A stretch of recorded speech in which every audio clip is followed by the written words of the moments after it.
भाभी कितनी हॉट और सुंदर है। मैं तो फालतू में कॉलेज की लड़कियों की तरफ पड़ा हूँ। और भाभी की ना किस्मत खराब है। तो भाभी वो लगता है गैस पे कुछ चढ़ा है आपने।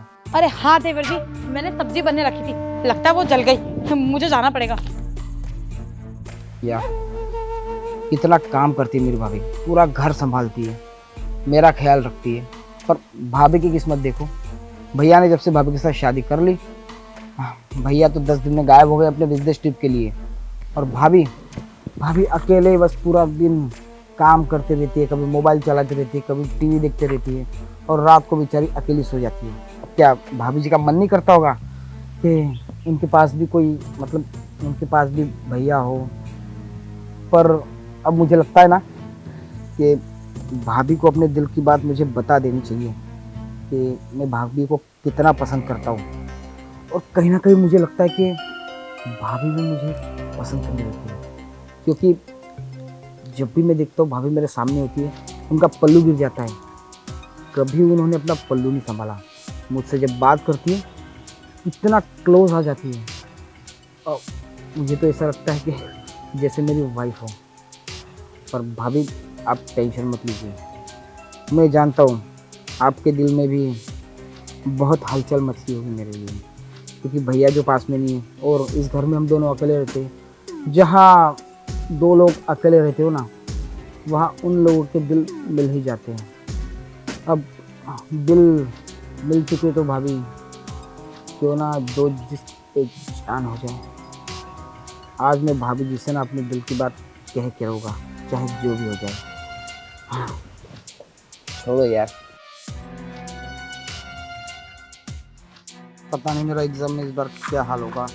देवर जी, वो तो आपका शुक्र है कि आपने टाइम पे बता दिया कि सब्जी जल रही है, वरना तो ना आज भूखे रह जाते। हो गई आपकी पढ़ाई? हाँ बस भाभी चल रही है।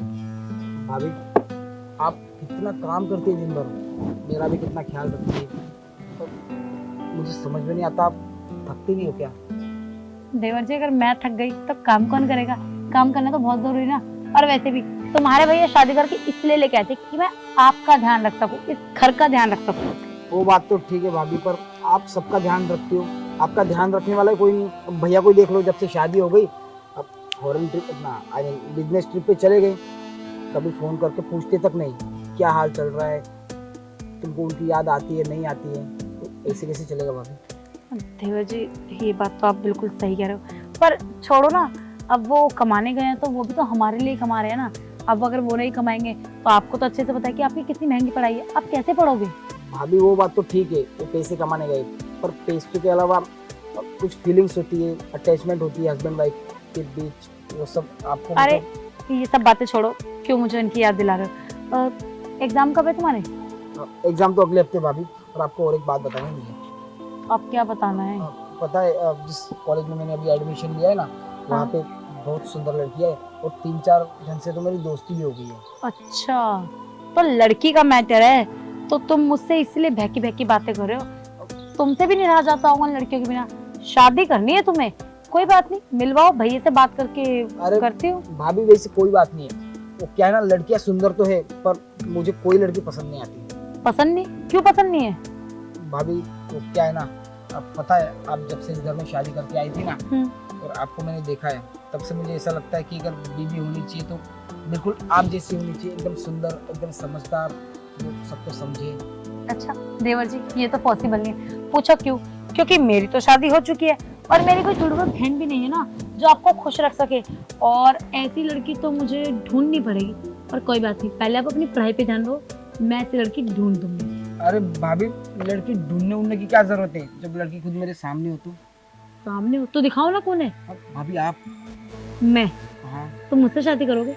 और कैसे पागलों वाली बातें करो, दिमाग खराब हो गया तुम्हारा? भाभी पढ़ाई में ध्यान दो, मुझे भी काम करने दो। शादी करने की क्या जरूरत है। अब देखिए भैया ने तो आपसे शादी कर ली, और वो पति वाला धर्म तो निभा नहीं रहे, जाके बैठ गए कि फिर नौकरी कर रहे हैं। आपकी भी तो जरूरत है ना, तो एक काम करते ना, मुझे भी शादी करने की कोई जरूरत नहीं है। आप भी घर में अकेली है, मैं भी घर में अकेला हूँ, जो भैया नहीं कर पाती वो तो मैं कर सकता हूँ ना भाभी। ये तुम पागल हो, कैसी मजाक की बातें करो? मजाक को ना एक लिमिट तक ही अच्छा लगता है। ये उल्टी सीधी बातें ना अपने ख्याल में मत लाओ। मैं काम कर रही हूँ, तुम्हारी इन फालतू बातों का टाइम नहीं है। भाभी मेरी बात यार, कि भाभी तो बुरा मान के चली गई। नहीं नहीं, भाभी अगर बुरा मान के जाती तो भाभी तुरंत नहीं भागती। भाभी मुझे 10 बात सुना के भागती और चांटा मार के भागती, क्योंकि मुझे पता है कि भाभी जी का गुस्सा कैसा है। पर भाभी ने मुझ पर गुस्सा नहीं किया। भाभी कह रही थी कि मजाक कर रहा हूँ। आखिर इतनी सेंसिटिव बात, इतनी सीरियस बात भाभी को मजाक कैसे लग सकती है। अब समझा भाभी। आप ना बुरा मान के नहीं, आप शर्मा के गई हो, है ना। बाकी आपके मन में भी तो है कि मैं आपके साथ, वैसे भी भैया को तो मुझे अब तक टाइम मिलने वाला है नहीं।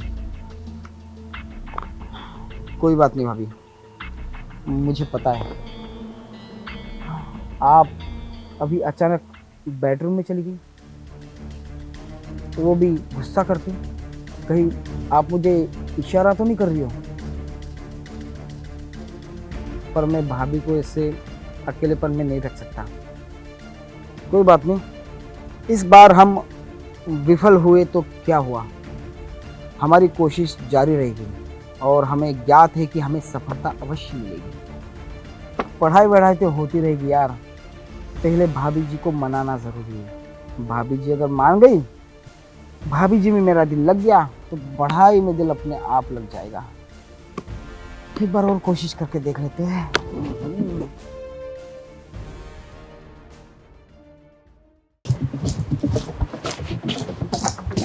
आराम कर ले तू बेडशीट पिक करके।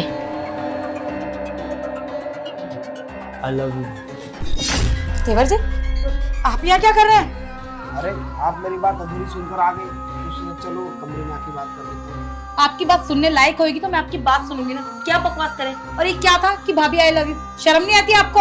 अरे भाभी वही तो कह रहा हूँ जो सच है, और आप इतना भड़क क्यों रही हो? अरे मैं आपके लिए तो कह रहा हूँ। अब आप खुद सोचिए, भैया यहाँ पे आपको अकेले छोड़ के इतने महीनों के लिए बाहर गए, क्या पता भैया का भी वहाँ पे अफेयर चल रहा हो। बस करो, तुम्हारे भैया का क्या है क्या नहीं वो मुझे पता है। तुम मुझे मत सिखाओ और शर्म करो। भाभी हो तुम्हारी, तुम ये सब हरकतें मेरे साथ कर रहे हो? अरे भाभी बस करो, आपको पता है मैं आपको कितना पसंद करता हूँ। अरे आपके अलावा ना मैंने कभी किसी को देखा तक नहीं, मुझे कोई नजर ही नहीं था आपके अलावा। सच कह रहा हूँ, मेरी बात मान जाओ। ये क्या बदतमीजी है देवर जी? कब से मैं आपको समझाई जा रही हूँ, मेरे साथ जबरदस्ती हरकतें करे जा रहे हैं और ऊपर से अब मेरे साथ जबरदस्ती कर रहे हो। शर्म नहीं आती क्या कि भाभी ना माँ समान होती है? शायद रिश्ते के लिहाज ना आप भूल गए हैं, आपको सिखाने पड़ेंगे। मुझे लगता है इनको सब कुछ बताना पड़ेगा, तब जाके कल आएगी। अरे वो इतनी दूर तुम्हारे लिए मेहनत कर रहे हैं ताकि तुम पढ़ लिख के कुछ बन जाओ, और तुम हो कि यार रंगरलिया बना रहे हो। मैंने सोचा नहीं, शायद मजाक है, पर तुम तो सीरियस ही हो इन सब चीजों को लेके। माना कि वो मेरे पास नहीं है, इसका मतलब ये थोड़ी कि मैं किसी के साथ नहीं सो जाऊंगी। और तुम तो मेरे छोटे भाई की तरह हो, क्योंकि मेरा भाई नहीं है ना, तो मैंने सोचा था कि देवर के रूप में मुझे एक भाई मिल गया।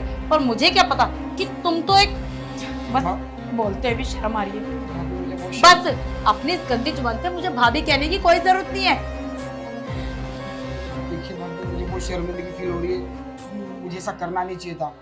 भैया को पता चल गया तो उनके दिल पे क्या बीतेगी। उन्होंने बचपन से लेकर आज तक मुझे इतना बड़ा किया है, सारी ख्वाहिशें पूरी की, और आपको मेरे भरोसे छोड़ा था। पर मेरी मति पता नहीं कैसे मारी गई, मैं बहक गया था। भाभी मुझे माफ कर दीजिए, ये आखिरी बार और पहली बार है, इसके बाद करो। हाँ कर रही हूँ माफ तुम्हें, क्योंकि ना ये मत सोचना कि मुझे तुम पे दया नहीं। तुम्हारी पढ़ाई का ना लास्ट साल चल रहा है, और गलती से अगर तुम फेल हो गए या तुम्हारी पढ़ाई छूट गई तो तुम्हारा पूरा करियर खराब हो जाएगा। और वैसे भी तुम्हारे भैया का ना बहुत मन है कि पढ़ लिख के ना कुछ बनो। अगर तुम फेल हो गए तो उनके दिल पे क्या बीतेगी, और उन्हें ये बात पता चल गई ना तो वो तो जीते जी मर जाएंगे। मैं नहीं चाहती। तुम्हें लास्ट वार्निंग दे रही हूँ, तुम सुधर जाओ। आइंदा मेरे आसपास भी नजर मत आना, और अपना मुंह मत दिखाना, और अपने गंदे मुंह से ना मेरा नाम मत लेना। जाओ यहाँ से। देखिए ऐसा मत करिए, वो भी थोड़ा सा दोस्ती मेरी ऐसी हो गई थी ना, इसलिए उनका असर मुझ पे पड़ गया था। पर मैं उनसे दोस्ती भी तोड़ दूंगा अभी। दोस्ती कुछ नहीं होती देवर जी। संगति जैसी मर्जी हो, इंसान अगर सही है ना तो सब कुछ सही है। अब तुमने मेरे ऊपर गंदी नीयत डाली, क्या मैंने डाली? क्या नहीं ना, क्योंकि मैं सही हूँ, और तुम्हें भी सही बनना पड़ेगा। अभी तुम्हारी लाइफ बहुत पड़ी आगे, पढ़ लिख के कुछ बन जाओ, और सही टाइम आने पे सब कुछ मिलेगा ना तुम्हें। टाइम से हर चीज टाइम पे ही मिलती है। अब जाओ यहाँ से। सॉरी भाभी। पता नहीं देवर जी को हो क्या गया, कैसी बहकी बहकी बातें कर रहे हैं, और जबरदस्ती मेरे साथ। मेरी गलती है, मैंने इन्हें सर पे चढ़ाया है। इतना मजाक जो खुलेआम इनसे कर लेती हूँ, शायद ये समझ गए कि मैं इनसे प्यार करती हूँ।